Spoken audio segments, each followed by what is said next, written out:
the expansion packs and the interchangeable mount, to the sensor with its increased dynamic range for tackling scenes that possibly we couldn't have tackled or captured faithfully before. I can get more out of this camera. My money goes further. It's as simple as that from a business standpoint. From a creative point of view, it's unquestionably unlocking more creative avenues for us as filmmakers.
Okay, hello everyone, welcome to ProAV Live.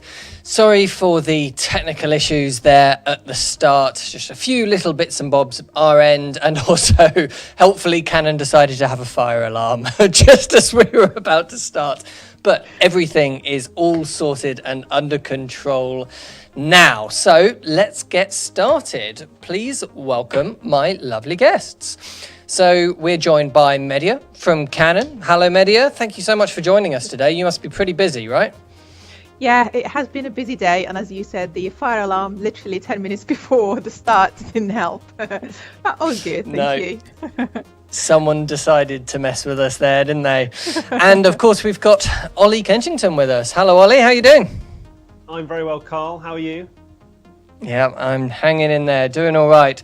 Quite excited, to be honest, about the C70. And I know that's an incredibly cheesy way to start a thing about it, but this is genuinely quite an exciting camera. So I thought we would start, rather than we normally start these sort of Q&As the day after a product launch by giving a brief product overview, and Mehdia will normally have prepared some lovely slides for us. Because there are two of you joining us today, I thought we're going to get a bit pushed for time, so we've cut that section. So if anyone out there is watching and is wondering what on earth is all this about, what is a C70, and you'd be very we would understand if you did, considering it was only launched yesterday, just pause this for a minute, head over to the other video on the channel. I've got an 8-minute long video which goes through a nice brief overview of the camera, and then come back and join us for the more questions later on. So we're not going to cover just generally what the camera is, but I thought we would start by just asking each one of you what your thoughts are so far. I mean, do we want to start with you, Mehdia? What do you think of this camera so far? What's it like over at Canon with this camera? Personally, I love it. I mean, DGO sensor have done really well with the C300 Mark III. I mean, Ollie can obviously talk about that because he's used the camera. The fact that this camera actually is using the same sensor, compared to where it sits in the range, it's already great. And then the form factor. I think you did mention in your video that you're not sure about the look of the camera. About the looks of it. You caught that, did you? Yep. I'm sorry. No. But I actually like it because if you think of those who are used to the SLRs, mirrorless, they're probably used to that kind of design. And all we did is basically took that from the Cinema EOS, the EOS R system, and combined it with all the professional controls that everyone loves about the Cinema EOS, the image quality, and put it in basically all in one camera. And I mean, there is a lot more that camera can do. Simultaneous recording, where you can mix and match different formats, different resolutions. It's, again, that gives flexibility to anyone shooting with the camera.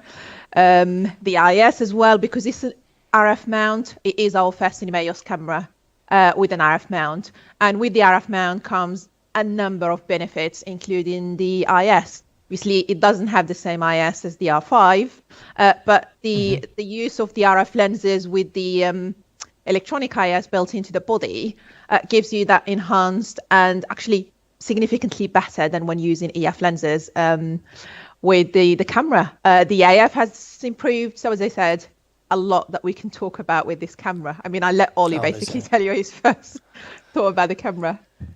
There's a huge amount to talk about, isn't there? Ollie, what do you think? You've used one, right? Yeah, so only briefly, and only last week actually. So I managed to catch the very end of the nice weather before it's all turned cold and quite horrid. Well, at least here in Somerset, at least.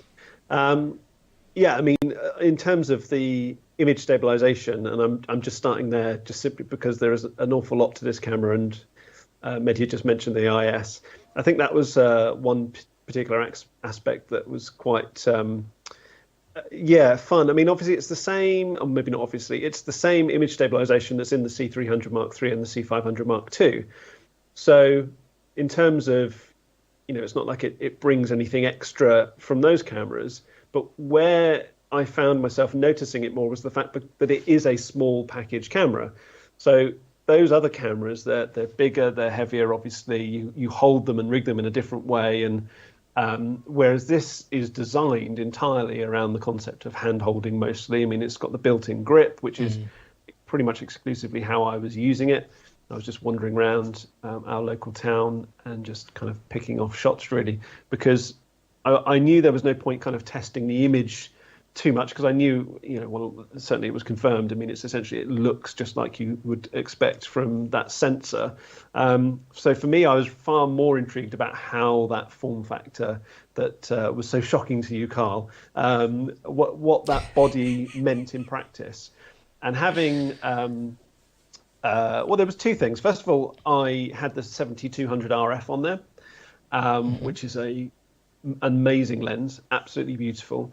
And that, combined with the digital IS and the IS on that lens turned on, meant that I was picking off shots at 200mm handheld that are just completely rock steady. And it's very odd to be able to just sit, stand. I was crouching, I was leaning over, I was in all kinds of different positions, walking Just around, sort of leaning cradling over it like fences. this, right? Cradling it. And a couple of times I was like, this is surely going to be horrible. And you're looking at the screen and it doesn't correlate with what your body is telling you you're doing with the thing that you're holding. It's weird. Yep. You have to be careful with it. If you suddenly jerk kind of particularly horizontally, it will do this kind of catch up. But to be honest, it's remarkable the way it works, and the fact that it allows you to move with this very small camera in a way that is optimized for this small handheld camera. It is quite a big deal, actually. Even though it's the same as the image stabilization in those other cameras, it unlocks the way that this camera wants to be used, basically, which is handheld. I find it's a slightly different way of working with image stabilization than with, say, IBIS on mirrorless cameras. Whereas with those, you leave it on all the time, and just no matter what you're doing, whether it's a sort of fake slider shot or whether it's walking along or whether it's just static shots, you just always have it on.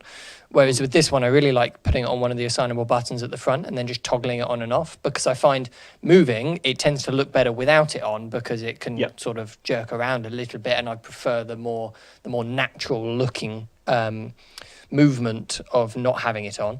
But then if you're doing exactly like you were describing, long lens sort of stationary shots, even up to 200mm, it does a remarkably good job as long as that camera movement is relatively stationary.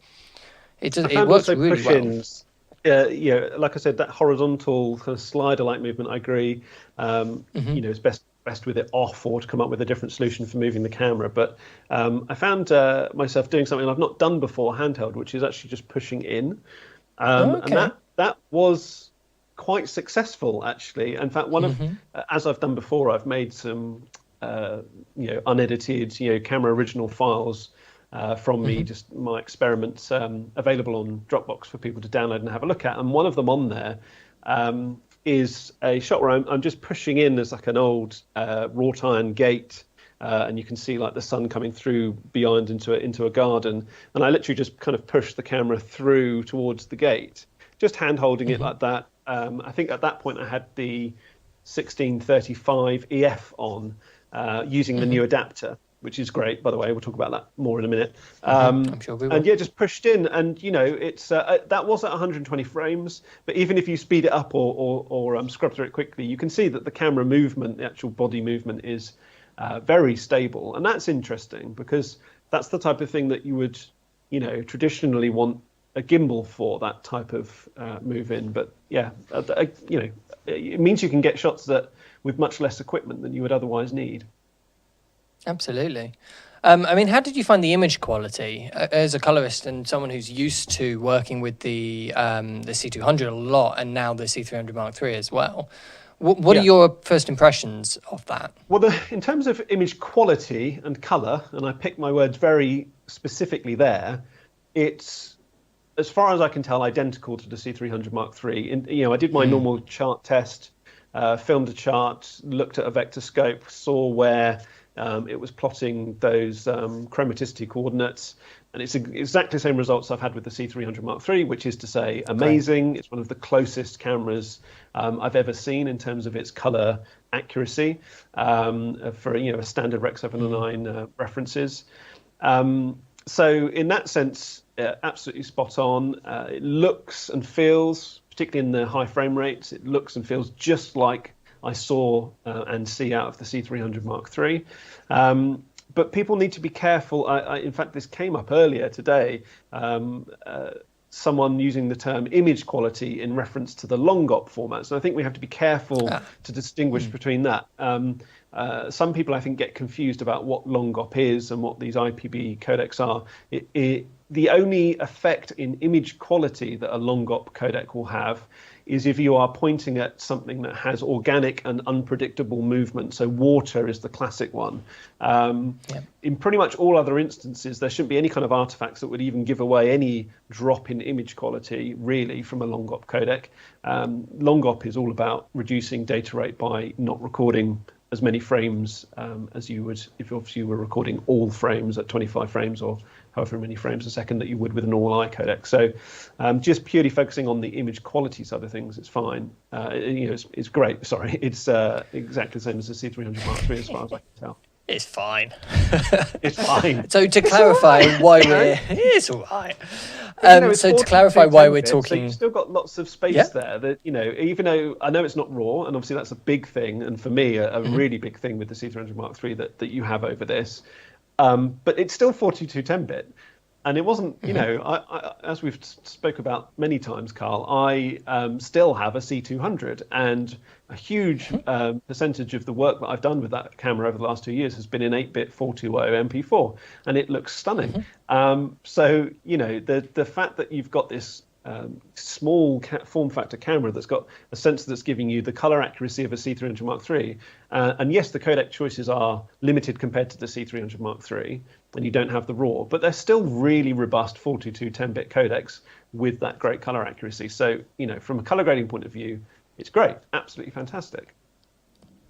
Absolutely. So to clarify just really quickly why we're talking about long up so much, because I think it is something that is quite easily missed when you're looking at the specs of the camera for the first time.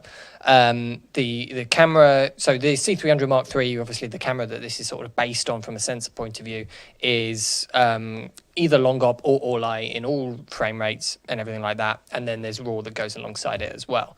Whereas in this camera, there's no RAW and there's long op in every frame rate. But the all-I, although it's there, it's only up to 30 frames a second. So for real time, absolutely fine. You can use all-I as long as you want in 10-bit 422. But if you want to push those frame rates higher, you do have to go over to long op. That's right. Is that Mehdia? Just because you spent a lot more time with the camera than me. Yeah. So with XFAVC you have all-I up to 30, as you said, and then you have it can go 50 or 60, or with the high frame rate, and then you have MP4. With MP4, then you're looking at HEVC again, 422 10-bit. 420 10-bit as well, that can be useful, and then 420 8-bit as well. So you do have a number of recording formats to give you flexibility. And how plus does the 2 and 3 as well, so yes, let's not forget that, and HDR, PQ and HLGs. So for an entry-level camera, you do actually have a lot that you can use. Let's talk about that a little bit, because entry-level camera is something that I think I was guilty of saying quite a lot in my video, and then because there's been an awful lot of comments which I've been really trying to reply to as many as I possibly can, although I did have to sleep at some point last night, to as many of those comments as I could. And this whole entry level thing came up a lot, and part of that was about the RAW not being in there as well. But a lot of people were saying about the price. Why is it priced like it is for an entry-level camera? An entry-level camera should be down at like $1,000 or maybe $2,000 at most, whereas this is £4,000 ex-VAT and including VAT $4,800. And so I think that's a really interesting discussion point. Is this an entry-level camera? Because it's got the same sensor as the C300 Mark III. I mean, because of where it sits in the range, because obviously we still have the C100 Mark II, even though it's been around for a number of years, it's still a great camera that for someone that wants to get into professional video, use the Cinema EOS range. It might not do 4K, it's full HD, but you get a lot of the professional controls. And then you move up. So from the C100 Mark II, you have the C70. It does actually give you a lot. So I think for someone probably looking at the spec, they might not put it where we have it in the range. It is a new concept, so it's a kind of, I think, difficult to find where to fit it. And then from the C70 going up to the C200, obviously, even though the C200 doesn't do the 422 10-bit internally, you do have the Cinema All-I. So that obviously for some people that might be a must, they might need it. So that's where that camera has an advantage. But as I said, if you look at what the C70 is capable of, I mean, as I said, you have HDR options, you have C-Log 2 and 3, you have anamorphic lens support, false color. I mean, false color, usually we don't see it cameras at this, basically at that range. So it can actually do a lot. I think people or the listeners might probably need to forget about entry level. I mean, I guess we do kind of have to say that because of where it sits, because it sits a lot below the C300, even though it uses the same sensor. That doesn't mean it's not a great camera. It is a great camera for, as I said, everything it does, the sensor that it uses, and all the features that it has. So take the entry level out of the equation and then look at the spec. Hopefully that will make more sense. Absolutely. I mean, I think the danger of potentially calling it entry level, which, as I said, I've been very guilty of, is that it implies that for more professional sort of anyone that wouldn't class themselves as an entry level in the profession, it's not going to cut it for them, which I think isn't the case at all. There's so much going on here. I mean, sure, if you need RAW, this isn't the camera for you. Yeah. The C200 or the C300 is going to be better there. Ollie, what are your thoughts on that? I mean, my gut instinct is to say this is not an entry-level camera, really, at all. I think the body makes it entry-level because it can't.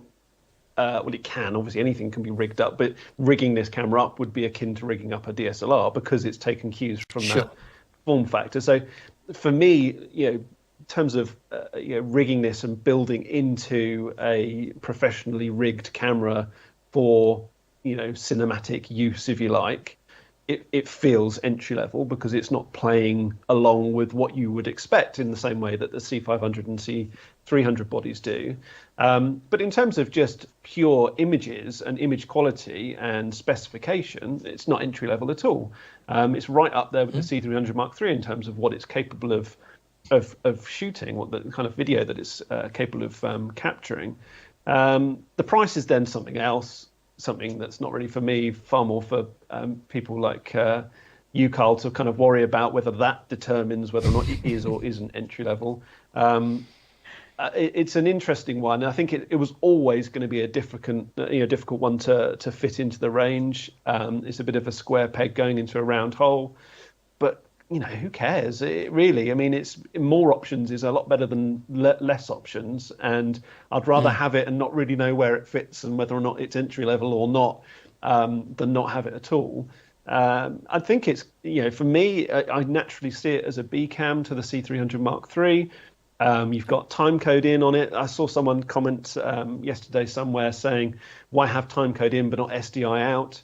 Well, it's a multicam dream, really, this thing. If you've got a professional multicam shoot with 5 C500s, C300s, and you want something cheaper that you can kind of fit out for extra angles, this camera makes perfect sense. And the timecode in then makes perfect sense because you can, obviously make sure that it's in sync with those other angles, easily. So, it's an interesting camera. There are things on there that I think are definitely entry level. I think as I say, the form factor, I think the fact that you can't, there's only HDMI, there's no SDI, the fact that you can't power it externally, I think kind of puts it in more into an entry level kind of camera area, like you would expect with a DSLR.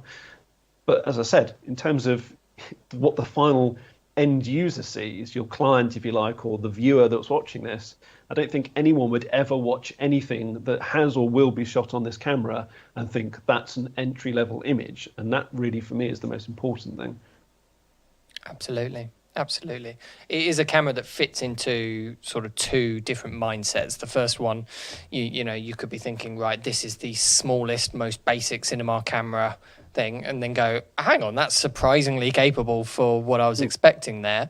Or you could come at it thinking, they've just taken a C300 Mark III and they've taken out a few of the really professional features and shrunk it right down. And I think it's tempting at first seeing it to think of it as the first camera that I've just described there, but I think actually it's definitely the second. Like, this thing is a powerhouse. It really is. Yeah, my natural instinct when I first saw it was to think of it more of a C200 Mark II in a way, because yes, you've lost the raw, but in so many other ways it feels like a step up. But it's really from my perspective, which is very different from you guys.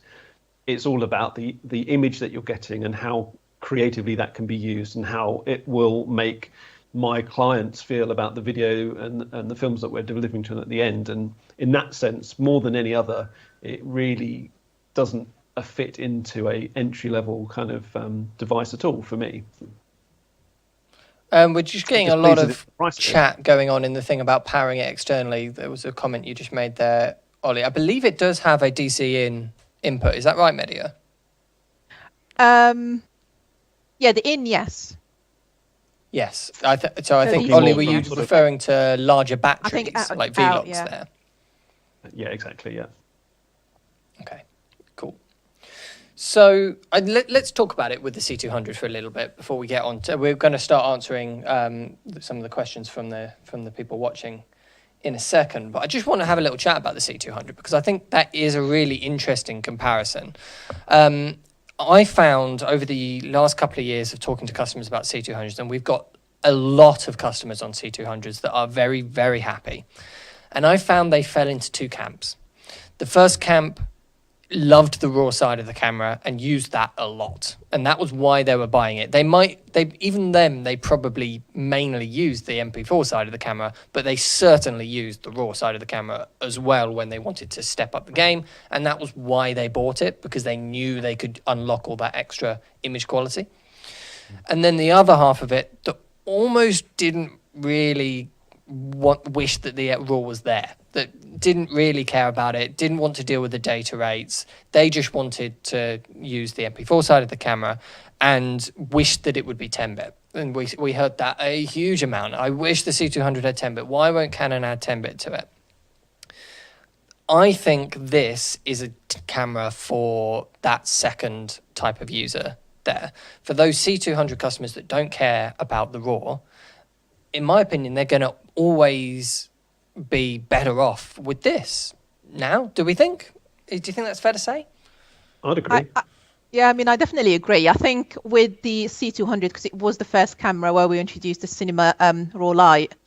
So with the CFast card, there is obviously a cost element involved. Not everyone was keen on spending that sort of money. With the C70, 2 SD cards. I mean, SD cards are widely available. Yes, you will need V90 for certain formats, but SD cards are a lot cheaper in comparison to CFast cards or CF Express cards. Plus, as you said, if you want 42 10-bit internally, that's it. You basically have that.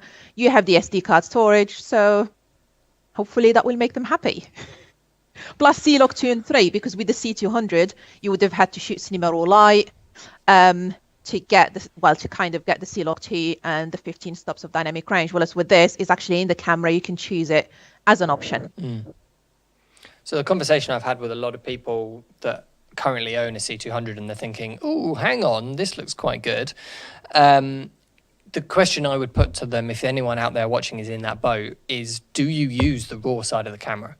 Because if you use the raw side of the camera, I'd stay with the C200 or maybe even upgrade to the C300 Mark III. That's your path there. Whereas this, I think, if you use that raw side of the camera, you might miss it on this. If you don't use the raw side of the camera, if you find yourself never actually turning it on for professional work because the data rates are too high and the media costs are too high, then this is going to be a huge upgrade for you. It really is. Yeah, I think anyone customers, comes from a C200 to this would be blown away by the step up in the image quality. You know, it's great. It's absolutely fantastic image. Again, I think there's that form factor question. You know, if you're a C200 owner and you're used to having 2 full-size XLRs, and you're suddenly, an SDI and so on, and then suddenly you're kind of presented with a camera that doesn't have those things in a very different form factor. I think that would definitely be something where you'd want to have a good think about your workflow, types of stuff you shoot, and maybe get your hands on it. And I think that's where that decision would get made. But yeah, in terms of image quality, I think it's a big step up. What would you say, Ollie, to people who are now trying to consider which one to buy, the C2? So say they don't own a Canon camera at all at the moment. They're thinking of buying one of them, but they're trying to decide between the C70 and the C200. I don't want to say the wrong thing. I'm just going to say what I think. I think I would go. I don't think Canon will mind you saying either of them. No, I think the wrong thing would be go buy something else. I was actually going to say a C70. The messaging aspect. So just you've got, for me, my thing has always been, as I've banged on about so many times with you, Carl, is it's image quality first, and the image out of the C70 is superior to the C70 to the C200, and I would say that includes shooting RAW with the C200. You can do more with the RAW codec at the C200, but that doesn't mean that the image straight out of the camera is as nice or as pleasing. You know, that DGO, the sensor, the increased dynamic range, the way it handles highlights, high saturation, the high frame rates, you know, they're beautiful. It's one of the nicest images I've seen in a long time. So, you know, that for me, I think is a great thing. That's a really interesting point. As a colorist, then, would you be happier? Say there's this project going on that I'm filming, and I've shot it on either a C200 or a C70. Would you be happier with me giving you the final rushes from the C70, or giving you the final rushes of the same project from the C200? C70. Simple, easy That's answer. Really interesting. Yeah, if you'd shot RAW in the C200 or you'd shot XFAVC 10-bit 422 on the C70, I would take the C70. That is very interesting. That's not what I would have expected.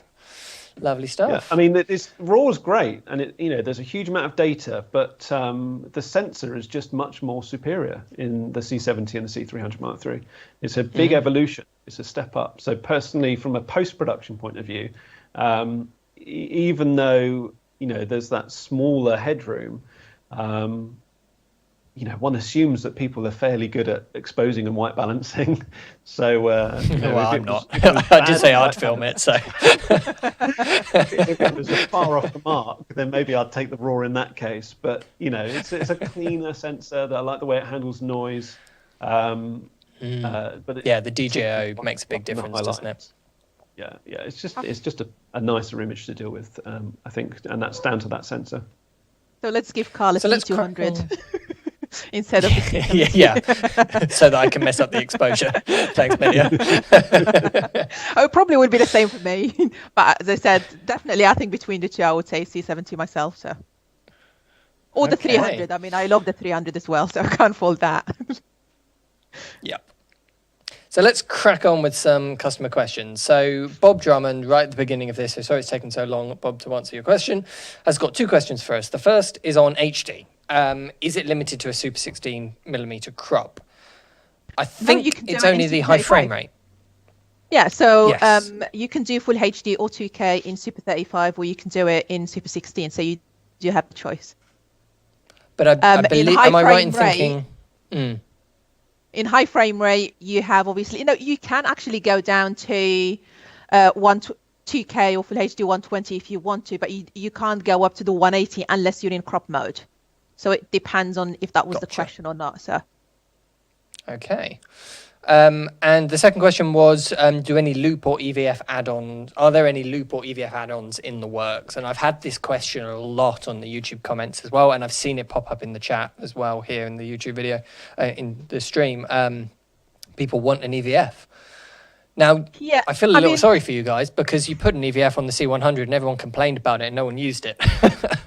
And it's even with the 300 and the 300 Mark III, C500 Mark II, we do have an optional EVF that I don't think many people use it, because everyone go for the EVF, the V70 version. There isn't an EVF option from us. There will be, I'm pretty sure there will be third-party options available, but we don't have anything to work on this camera. I think, to be honest, if anyone picks up the camera and start using it, the touch interface, you probably wouldn't want to actually do, because obviously with the screen, you can see exactly what you're doing, and then changing the settings is a lot quicker than even having to rely on the buttons. Obviously, if you don't get on with touch screen, that's a different option. Yeah. We don't make one. I'm not aware of any plans to make one, but as I said, there will be third-party options to use with it if you really need one. It does seem to be a camera that really is designed entirely around that. Oh, there we go. There's one. that exactly holding it like that. Yeah. That cradling it body style. So if you have the viewfinder, you'll be like... So you kind of lose that benefit of the screen and all the options you actually have on it. With the screen, changing settings, as I said, I don't know if we're going to talk about it or not, then you touch interface that allows you basically, or gives you access to changing pretty much all your key settings, as well as sensor mode, resolutions, custom pictures, all from the screen without having to go through the menu. I think that will save time, makes a massive difference. Absolutely. So to move on to the next one from Daniel Chow, he says, does it have a log file? Yes, absolutely. It has log recordings. Is it all 3 C-Log versions? So is it 1, 2, and 3? So you have 2 and 3, and then you have YDR, so which obviously Okay. it gives you similar dynamic range to the C-Log, but without the need for grading. So Gotcha. So Manny Ratham is saying, why no ProRes? And I haven't seen this one come up a surprising amount in the YouTube comments as well. I think it's because of brands like Blackmagic that do offer ProRes in a very affordable camera. There's no ProRes in this. no, the only camera that actually offers you the ProRes, you're looking at the higher end C700 and full frame that gives you the internal ProRes recording. We don't have that on any of our cameras. Yep, absolutely. In terms of the need for ProRes, Ollie, do you feel that there is? Would you like to see ProRes in these cameras? Yeah, I love ProRes. I think it's a great codec and it's lovely to work with. It's also, in the same breath, I'd like all manufacturers to all have ProRes, and it's about simplicity from a post-production workflow. Obviously it would make life very easy to have one Ollie high-quality codec that went across everything, but that's just not reality. That's not the way it works.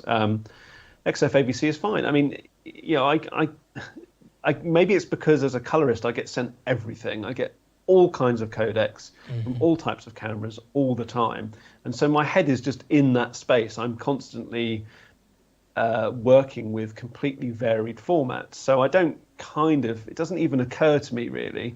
You just make sure you've got the right plugin installed, make sure you've got the software that can read that codec, and crack on with it really. I think I never think about it with any of the cameras. I think the C70 is one of those cameras where it is a bit more important because one of the things that I came up against was that when I was shooting with it, I was either shooting 25 frames or 120 frames. And I set up an assignable button so that I could just quickly press a button. It would flick into SNF at 120. And then, this is the beauty of this camera, is the built-in NDs. Obviously, you'd then lose 2 stops of light. You could just, take off a couple of NDs and, there you go. You've made that back up again. And actually, that was cool. That was one of the coolest things about working with a body that's like a DSLR, but, having the built-in NDs. But what was frustrating for me was that because you can only shoot in the long op formats at those high frame rates, when I didn't want something in high frame rate, I'd obviously come out of SNF, but I didn't want to have to go through the menus each time to go back to the Ollie 25 frames option. I would like to see Canon make it so that you could essentially you were in Ollie 25 frames, and then when you went into SNF, it just went into the long op format. Whereas at the moment, when you try and do that, it says you can't. That frame rate isn't available in that codec, so you have to go and change the codec. Then you can go and change the frame rate. So, I don't mind having long op at all, but if I don't need it for the 25 frame stuff, it would be simpler if I could just flip back and forth and just know 25 frames is Ollie and high frame rates are long op. But just because of a quirk of the menu, you do have to kind of go through and change the format before you can do that. So I think with this particular camera, it's probably more of a relevant question about something like ProRes. But like Mehdia said, ProRes is in none of Canon's cinema cameras, so it's I don't know why anyone would expect them to suddenly do it now. Yeah, I don't want to speak for them, but what I do know from speaking to several different camera manufacturers is that ProRes as a format is very processor intensive to actually record, and so that comes with a lot of problems, and so it reduces the amount of frame rates you can do. It reduces the amount of other things that the cameras can do. And remember, Canon's dual pixel autofocus takes quite a lot to run it. That's quite heavy on the processors, actually, that type of autofocus.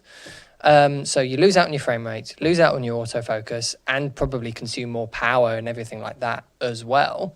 Not to mention have much larger file sizes, so you can't get by with your SD cards anymore and all the rest of it. Let's not forget, so, of course, there is a solution for this. There's a solution that's been Exactly. around for years now, which is, of course, is external recorders. Yeah. And Yes. I think that's perfectly legitimate. If you're not happy with the codecs in the camera, then there is a solution, a very simple solution, and a very elegant solution to get around that. I don't the know. Atomos Ninja 5. They've not had it long enough, but I don't know what the HDMI output gives you. Mehdia, do you know what the quality is? So you get up to 4K 60 if you want to. So. Okay. And it would be, in again, 422 10-bit. 10-bit, yeah. Well, there you go. There's Yes, the solution. You might say, well, I don't want to have to buy an extra monitor, but I kind of feel like, those products, particularly things like the Ninja V, I think they've just become a bit of a must-have, to be honest, for most cameras. Whether you're recording it, I mean, I hardly ever actually record externally since I've been using Canon's lineup. But if you're using multiple cameras, if sometimes you get given X, Y, or Z, then the recorders, the external recorders, they give you that consistency. You can just plug it in, and you've got your ProRes, you've got that kind of set post-production and codec ready to go. Absolutely. So let's move on. Talking of codecs, Andreas is asking, is there a chance the new version of RAW Lite with more compression might come to the C70 later? I mean, the C70 is very, very new. We literally only announced it yesterday. They have to put 10-bit in the C200 first, Carl. And then change the media as well, because I don't think SD cards will be able to handle that. That probably will be a challenge. I can't see that happening. I mean, there is a reason why the C70 doesn't have Cinema Raw Lite. So yeah, I can't see that happening, but just have to see. Absolutely. From what I've been saying to customers, if you want RAW, this probably isn't it's more than just the image quality, because the image quality in this camera is very good. Just the whole design around it is for that really quick turnaround work, is where this camera is going to be so strong. This camera for me brings that image quality into the quick turnaround, really lightweight, really sort of long up codecs world, but with the image quality from the other cameras world. If you want RAW, you're just going to be better off in so much more ways with the C300 Mark III than with this. And that is way beyond just the actual codecs. It's things like the body style, the interchangeable lens mounts, the more power solutions, the card media, all of that is just more suited to the sort of work where RAW is important. Would you guys agree with that? Yeah, I think at the moment, probably everyone looking at C200 and then looking at C70, they're saying, oh, okay, yeah, this has RAW, this one doesn't. They're not actually looking and the at R5, of course, as well, because you did put RAW in the R5. Yeah, they're not looking at the bigger picture, which is the sensor. The EGL sensor is not in the C200. So I think probably it's worth, I think Ollie put a link to the files that you shot on the C70, I think, somewhere. Yep. It is probably worth downloading those files and see basically the flexibility that you get working with them, because as I said, you having images from a better sensor, you having C-Log 2 and 3, and see how much flexibility you get before deciding whether you really need RAW or not. Judge it by looking at actual images and trying actual images out in a grading suite rather than by the numbers. It's the same old C200 argument. Don't judge the MP4 side of that camera just because it's 8-bit. Yes, it is 8-bit, but it's actually quite more capable than normal 8-bit would be. Okay, so James Jackson Films is saying, does the C70 output creative lookup tables through the HDMI? Can you turn lookup tables on the HDMI, Mehdia? Pretty sure you can. Yeah, so on the screen, on the HDMI, and then you have the new one that you can save into the SD card as well. So, okay. Yeah, so via the HDMI or the LCD, that will be just a viewing lot. Gotcha. So yeah, just your built-in one. Yeah, and then you have the option to apply the new one the .cube version that you can upload to the camera, and that can be saved basically with the footage into an SD card to effectively apply it to the footage to save you time in post. But that's a new. Okay. But you can't put that one out over the HDMI. No. Cool. So VSmith is saying autofocus in the 4K 120p mode. Yeah. Yeah, definitely. Same as the C300 Mark II. Yeah. Yeah. You don't get tracking, okay. But you get tracking, including face tracking. So it's just one box. So it's the normal. It's continuous autofocus, if that makes sense. Yeah. But it's not the tracking where it will actually follow something around on the screen. Yeah. Yeah. So there's a box which it will track whatever's in that box, but that box won't move with your subject as it moves. And you'll have to physically move it.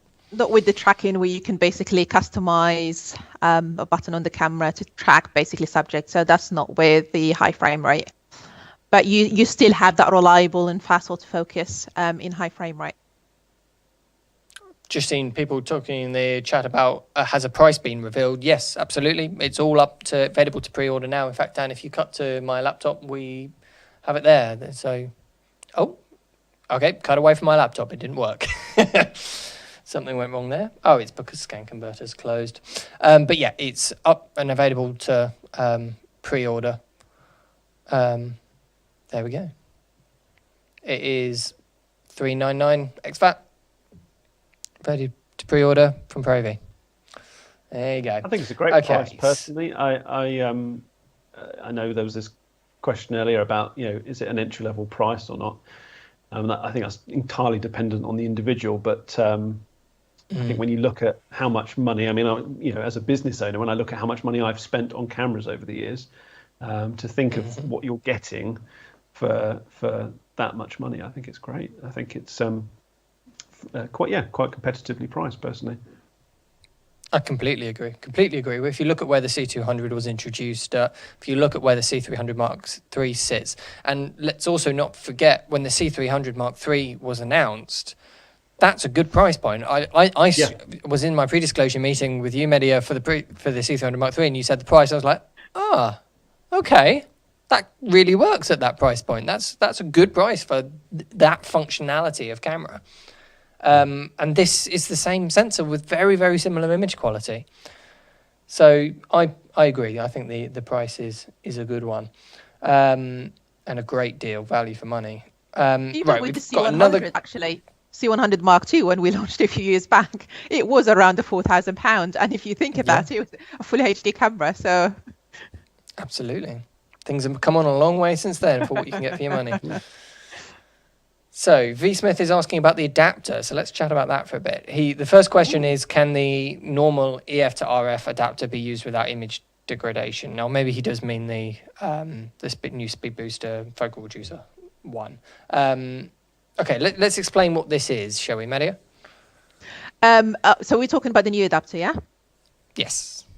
So the benefit, actually, when we announced it, I thought it's a good idea. But when I tested it, that's when I was really impressed. Actually, I do have it here with 1635. Getting actually a true 1635 on a Super 35mm sensor is amazing. So basically, you do get the full frame view of our EF lenses on a Super 35mm sensor. Plus, your lenses will be a stop faster. So, like with the 1635 that I have on the camera, it's a 2.8 becomes an f2. Great. So, as I said, you do have two benefits. Even though you can use the standard adapters that we've had since the launch of the EOS R. Those the crop factor would apply. Whereas with this, you don't have to worry about 1.53 or 1.47. It's basically if you put in a 16mm on the C70 with that adapter, you are getting roughly 16mm. 24, the same thing. And as I said, your lens will be faster. We've had a question from Andrea saying, can the speed booster adapter be used with more lenses than the 3 ones that are actually confirmed officially with Canon? He says it's a huge selling point, but only if it works with more lenses. Are there only 3 lenses on the... Well, that's what we basically said, the initial kind of support. I don't know if Ollie tested it with any other lens that's not. The only lens I tested it with is my 1635 EF. I wonder if that's something to do with the communication, because what it does in the interface, it will intelligently display to you that you're at f2 on, for example, the 1635. So I wonder if it's more to do with the communication and it understanding the native f-stop of the lens and then adding on a stop to that, potentially. I don't know. I can't think of any mechanical reason why it wouldn't work with any EF lens, but yeah, maybe it's the vignetting. Maybe Canon know that it doesn't vignette with those ones and they haven't tested the other. It might be something like peripheral illumination correction, where it will work with IRIS and IS and all the rest of it, but it just doesn't have that, and that one feature missing is enough for Canon to strick it off. What do you think, Mehdia? To be honest, it could be that, but I think it just basically because everything will have to be tested before saying it will work with every single Canon lens. That's basically the way we do it before we can confirm it. But I can't see why it won't work with the full range of EF lenses, to be honest. It could just literally be some overworked person sitting there at Canon because you've released too many new cameras recently. He's just got too much to do, and he hasn't got round to that big pile of 300 EF lenses or whatever it is you have. It's the same that what we said with the IS. Remember when we launched the R5 and the R6, and we said we were talking about IBIS, and then about how many stops you get. But obviously at the time, we couldn't obviously mention all the lenses because at the time, all the lenses were being tested one by one. I was still testing EF lenses because obviously you have to be able to test it properly before you can actually communicate that it definitely works. But as I said, I can't see the problem of it working. So yeah, as far as we know, everything that we've tried on it, and I believe we did try some other lenses on just what are the three ones that you're saying currently? You have the 1635 2.8, you have the 2470 2.8, and the 2105 f4. Okay, gotcha. I know we definitely did try it with some primes and they worked fine. So I think it will definitely work. That's the thing, because the primes were not on. Someone asked me earlier about vignetting and was there any vignetting on the 1635? And I tried it. I've got some frame grabs of 16mm with and without the adapter. And I can't see any at all. I think, though, I did have the peripheral illumination option turned on in the camera's menu. I tend to do it. This may be wrong of me. I always tend to turn those on because I just assume it's going to make the image better and account for the lens that's on there. But then I question. I think most people always have it on until they get an issue. Well, because sometimes it can cause issues and turn it off. We've seen that particularly with some third-party lenses where they haven't been quite built in right, or something's not on its latest firmware. I see. Yeah. And you get that classic hard rings around the edge of shading, which is very odd because the illumination correction is trying to correct something which it doesn't understand. So there is reasons to turn it off, but for the most part, most people leave it on, especially with native Canon bodies and native Canon lenses. With Canon lenses, it is fine. As you said, third-party lenses, that could be an issue. But as I said, with the C70, I did test the 1635. I couldn't see any vignetting. So, and as I said, the new adapter doesn't work on the EOS R, the R5, and the R6. So it does physically fit. But you do get obviously the circle because the sensor is the adapter is designed to sit on a Super 35. If you were to switch to a crop mode like 1.6, it looks fine, but obviously you're losing the full frame.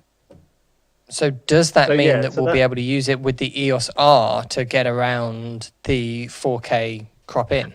I think that's how people are using third-party adapters. I haven't actually tested ours for that, but that's definitely next on my list. Actually, Ollie does have the R.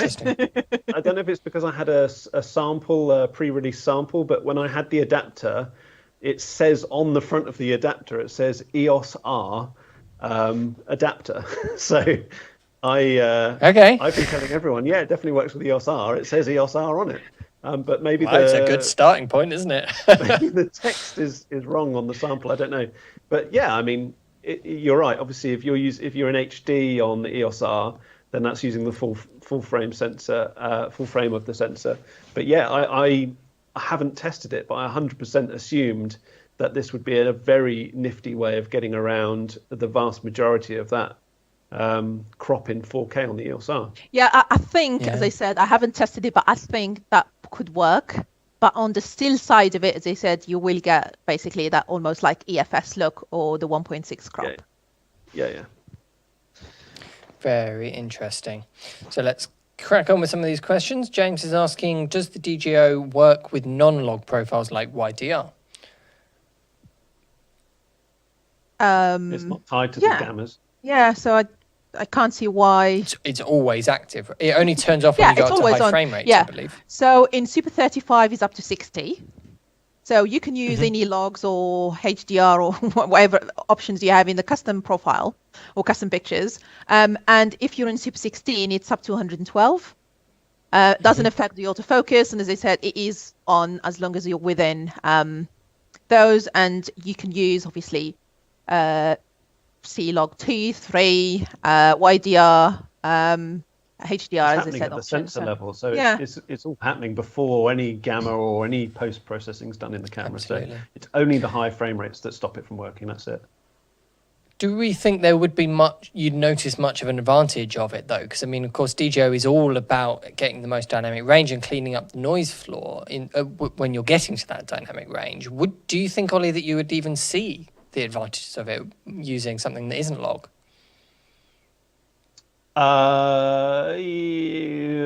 Good point. I certainly think my gut instinct is that you would probably still be able to tell if you did a side by side with another camera without DGO within the same non-log profile. My gut instinct is you probably would see it, particularly in the noise. Yeah, I think you would. I think that noise floor, just the general noise floor in the noise shadows. Amplification in the shadows would be noticeable. Yeah. Okay. Right. Can you control the audio levels via the touchscreen while it's folded on the back with the screen facing out? Okay, I see. So because if you don't have the screen flipped out to one side, those manual audio controls are hidden. They get hidden by the screen. Can you control those audio levels with the touchscreen instead of having to use the physical manual ones? Not with the touchscreen. You do get a degree of controls on the side that you can customize to the buttons, but you're not going to get the same controls unless you use those at the back of the camera. So nothing on the touchscreen when it comes to that. Okay. I was surprised at how much you could do with the touchscreen, to be honest. Yeah. Yeah. You know, it's funny. Earlier, you were saying about people saying, "Will Canon update the firmware to add this and add that?" I always just assume that Canon aren't. When people used to say, "Oh, the C200, the Canon will add 10-bit to it," I never in a million years assumed that would happen. I'm pretty realistic, I think, about that.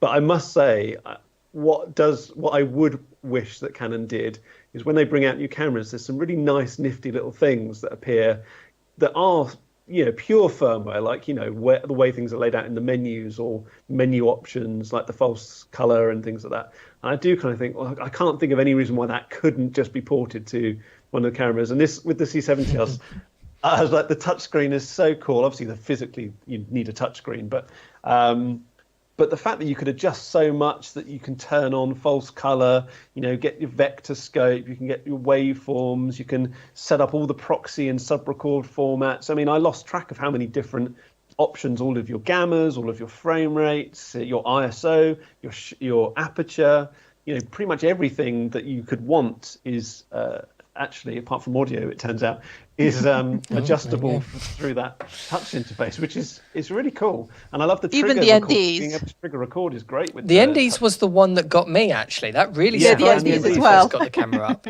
And I thought about it. I was like, well, why do I find that so surprising? But I think most cameras don't let you do that. They are tied to those physical buttons, I guess, because of the days of having to drop a wheel down. Whereas this, I believe, must work in a slightly different way because it's such a small space that they're in. It is, yeah. It is a lot thinner. I mean, it works the same way. It just is a lot smaller because obviously there is almost half of that gap that you would expect in comparison to our EF cinema cameras.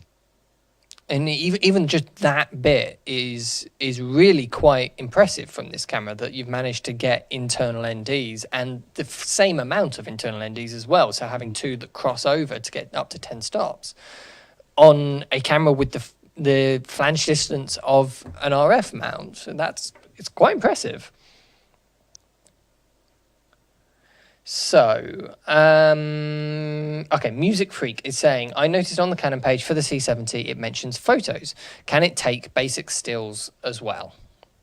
You can. All you need to do is customize a button to take photos.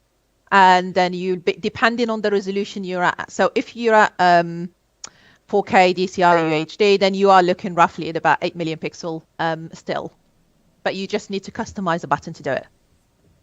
Sure. So it's essentially put an assignable button to take a frame grab of the video clip that you happen to be looking at or about to record. So 4K, 10-bit, or 1080p, or whatever mode you're in. Yeah, you could do the same thing. You can do that on a C300 Mark III. You can do that on a C500 Mark II. Just customize that button. There is an option when you go into all the options that you have to customize, and it's called Photo, and I will do that. Gotcha. Okay, Alexandre is asking about the reduction of focus points with the adapter. And so when you put on that, so with the normal RF to EF adapter, you get the full autofocus, the full whack of everything, the same as if you had an RF lens on.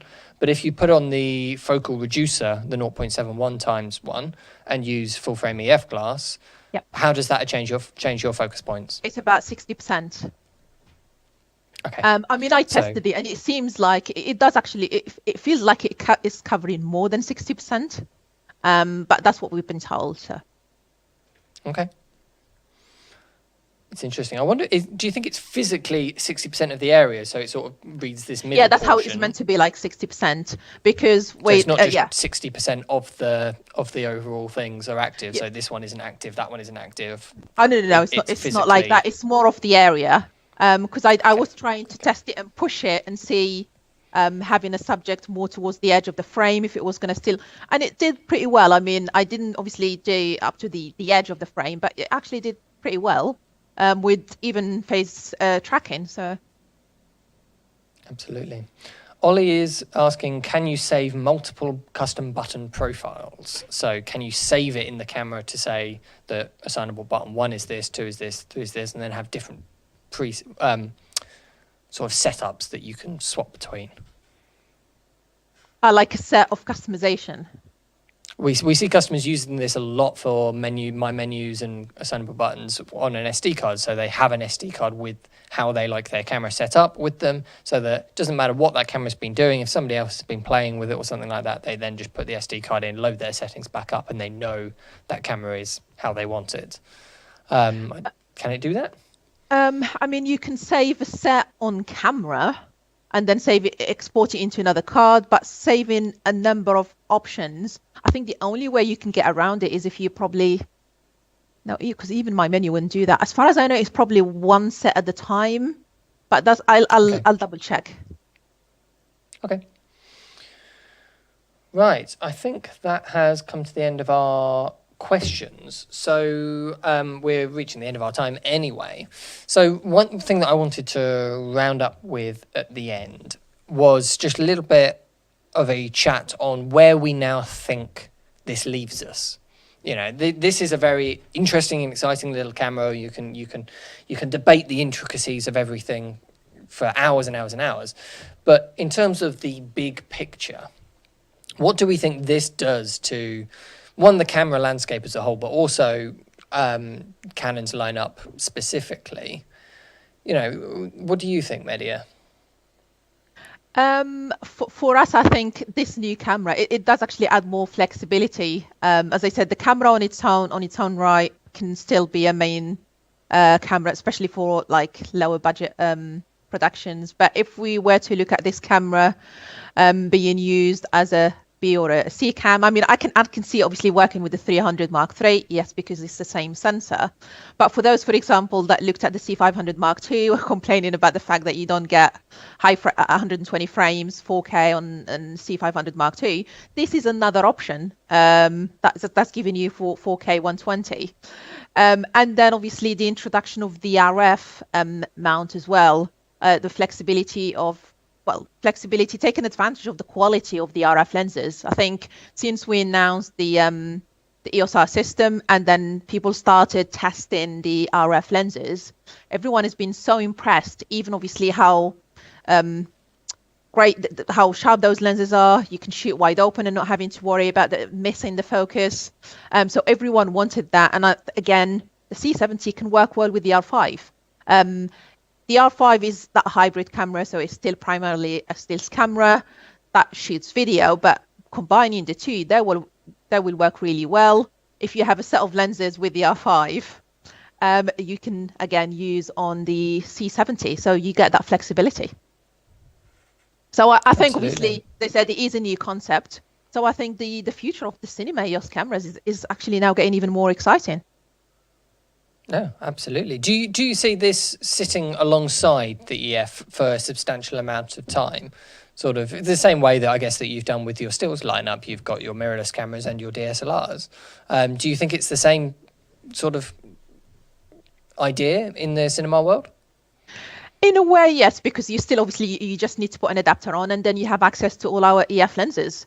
So those probably upgrading from an older cinema camera, they don't have to worry about lenses because all you need is the adapter, even if it's the basic adapter, because the majority of people with cinema cameras, they're used to the Super 35mm sensor.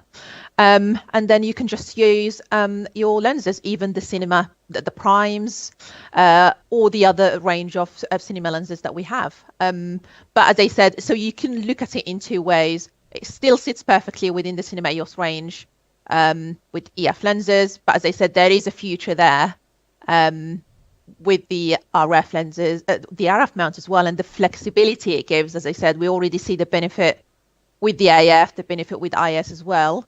But hopefully there should be more to come. Very exciting stuff. What do you think, Ollie? How are you going to use this in your world over there? What do you think this changes?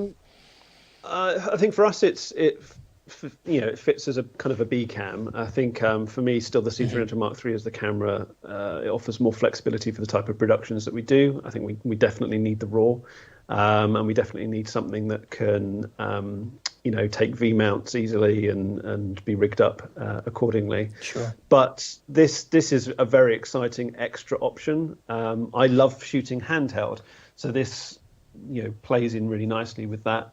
Beyond that, I mean, for me, I kind of think that it's a great bridge between R5, R6, and 1DX Mark III, those DSLR mirrorless cameras that people are using to shoot video with, and the C300 Mark III, the C500, C700. I think it fits really nicely in between those. I think it can work nicely with any of those, it's a very welcome addition. I actually. I think one of the first things I said to Canon when they first told me about it was that I'd hate to be the person in marketing that's got to try and choose a demographic to aim this at, the marketing message of who this is for, because actually I think it's useful for a huge range of people, whether you've just got an R5 and you want to have another camera that's more video centric, whether you've got the C300, whether you, like Mehdia just said, and in fact it's not something I hadn't even considered, but C500 Mark II owners that were feeling that they were missing out on the high frame rate options of the C300, they've now got, if you've just spent the amount of money on a C500 Mark II, you probably don't think too much about spending another $4,000 to get another separate camera that can do all of the things the C70 can. I think there are literally people across the spectrum who are going to find it a camera that they want. Interestingly, a good friend of mine yesterday, he texted me and said, and we'd already been having conversations in the last few weeks because he was looking for something, an extra camera. He's actually got a Venice, he's got an FS7 and various other bits and pieces, and he was looking for something new, small, good-looking image. He was talking to me about what do I think about Komodo. We'd actually arranged that we were going to have a day to try out loads of kind of small. He wanted to look at the S1H. He really was going into it with no kind of preconceptions, no ties to any particular manufacturer. And we exchanged a few text messages yesterday, and I hadn't talked to him about the C70 because I didn't know about it until about a week and a half ago anyway. So I hadn't mentioned it to him. And he texted me yesterday and said, God, I've just seen the C70. What do you think? I was like, oh, yeah, it's great. You'd get on really well with it. And he said, oh, well, we'll have to add it into the mix for our tests when we're doing some tests in a few weeks' time. And then later on the same day, so this was yesterday afternoon, he just texted me saying, oh, actually, don't worry about it. I've just put down a deposit on it. So I think that says a lot as well. His main camera is a Venice, and he's seen this and seen the C70. He's like, oh, yeah, I put down a deposit on that before he's even tested it. So, I do think it's an exciting camera. I think a lot of people can find something in it that they want. So, yeah, I think it's a great thing that Canon have introduced it. Absolutely. I think what's so exciting for me about it is that it seems to really tick the boxes in ways that I think a lot of cameras actually haven't been recently, for people whose work prioritizes portability and convenience over things like image quality. So, I mean, the examples I always give for this is things like events and weddings, but also corporate and brand films and stuff like that. And it's not that image quality isn't important in those areas. In fact, image quality is incredibly important in those areas. It's just that it comes secondary to being able to take that camera anywhere, always have it at your ready. Your camera works for you, not the other way around. And the bigger and better your image quality gets, the bigger and better your camera gets, and the more and more that balance shifts, and you have to work around your camera rather than your camera just being a workhorse that you can just use in whatever way you like. And so a lot of customers that I talk to that do corporate works and things like that, I guess quite similar to the work you do, Ollie, but without having the background as a colorist. So obviously color and image quality for you takes precedence above most other things because of your background. And that absolutely shows in your work. But for the average customer doing that sort of work and that corporate and events style that I talk to, I think this is just going to be a fantastic camera.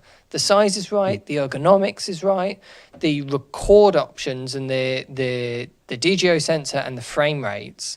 I think having that with the combination of less advanced codecs, if you like, so no all-eye, high frame rates and no RAW, I think just that really hits the nail on the head for them a lot. I think it's a really exciting camera for that sort of market.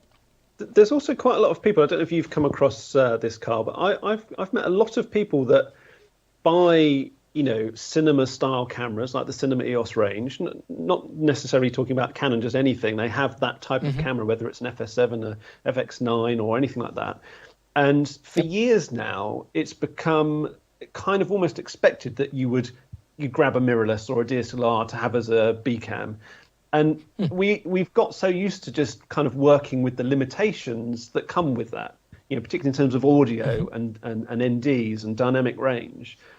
And we've got so used to this. And it's like Canon have come along and actually said, well, you can have something that's physically small, that's optimized for handheld use, that's a great B cam, that's priced at a level where you don't have to go and buy two of a cinema camera, but you don't have to have the compromises of a DSLR or a mirrorless camera. And given the background of what's been going on in terms of the R5 and people frustrated that it doesn't shoot for days on end in 8K RAW, I think this camera is really very relevant right now, because it goes to show that actually, if you don't need very high quality stills, like we never do stills, maybe once or twice a year we might have some stills work. It's not the focus of our company at all. We're almost exclusively a video production company. But us ourselves have always kind of had a mirrorless B cam. I've got an EOS R. Before that I had an A7R2 for a long time. I've used A7Ss as B cams in the past. What this means really for a company like ours is that we don't really need to worry so much about the stills camera. We don't need to try and find a true hybrid that can do it all, because it doesn't really exist right now. But what the C70 is a very, very capable video specific device that shares that small form factor, lightweight, the battery life. I was shooting for hours and hours for one day. I just literally went out in the morning and didn't come back till late in the afternoon, traipsing around, filming constantly, and I got through one A30 battery. You know, it's things like that that I think are very relevant to people who are, as you say, producing all types of content, but particularly online content, or where they're using a mirrorless or a DSLR camera as a B cam. This is a whole new option that I think is going to make a big difference to them. It is such a practical tool, and just giving you that combination of that ergonomics to make it that practical with the sensor of the C300 Mark III, it's already been quite popular. We've had a huge amount of interest from it. I think this is going to be a very exciting camera for a lot of people.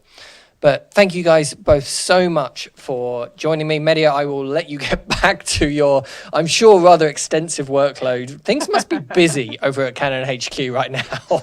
Yeah, I mean, to be honest, I've been busy throughout the lockdown because it has been literally one product over after another. We had the C300 Mark III in April. I've noticed, Mehdia. Then the R5 and the R6. It's not gone amiss. And the C70. We've had a busy year. We certainly have. It's been a very exciting year. I mean, it is exciting product after exciting product. It's absolutely brilliant to see. And thank you, as always, Ollie, for your expertise. Thank you, right, so for anyone watching that hasn't placed a pre-order for this yet and would really like to, please do head over to proav.co.uk, where it's available for pre-order. It's only £100 deposit right now, so make sure you get that space in the queue if you are interested in the Canon C70. We're expecting them to ship around November. We don't really know yet. We're saying November on the website. It's very much an estimate at the moment. Things will have to be a bit fluid there. But if you sign up to pre-order, you will secure your place in the queue to be one of the first people to get it. And thank you all so much for watching. We're going to be hanging about in the comment section. So if we haven't answered any of your questions, there's been a lot of talk there. I gave up even trying to follow the live chat as it was going through. Luckily, I had Dan here to ping some of the key questions across. But if we did miss any of your questions... Yep. Sorry to interrupt. That link that we were referring to the files that people can download, I've sent that to you through our chat. So if you want to reshare that into the comments with the main feed, then feel free. Definitely do that. So I will put that in the comments of this video once it goes live rather than in the live chat. And then it will be there for people to find and download. But yeah, I really definitely everyone watching this, give that a go, download Ollie's files and see what the image quality is like. Because I think the image quality of this is going to really surprise people, especially anyone looking at it as sort of almost in the same camp as mirrorless cameras or an entry-level cinema camera. You know, this punches well above its weight in terms of image quality, and I think Ollie's files do a great job of demonstrating that. But yes, thank you all so much for watching, and I will see you all very soon.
XS Wireless Digital is the perfect wireless audio solution for content creators and filmmakers. Thanks to a 2.4 GHz transmission, XS Wireless Digital is a truly plug-and-play system that allows you to upgrade your in-camera audio with one-button operation. With a variety of configurations to choose from, this entry point into the world of wireless will improve your workflow and will expand the possibilities of how you capture audio for your video. For more information, visit sennheiser.com/xswd.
The MKE600 is a shotgun microphone ideal for professional video camera applications. Maximal rejection of ambient side noises thanks to pronounced directivity. And because the MKE600 has a very good suppression of structure-borne noise, it makes one of the most versatile all-round shotgun microphones on the market.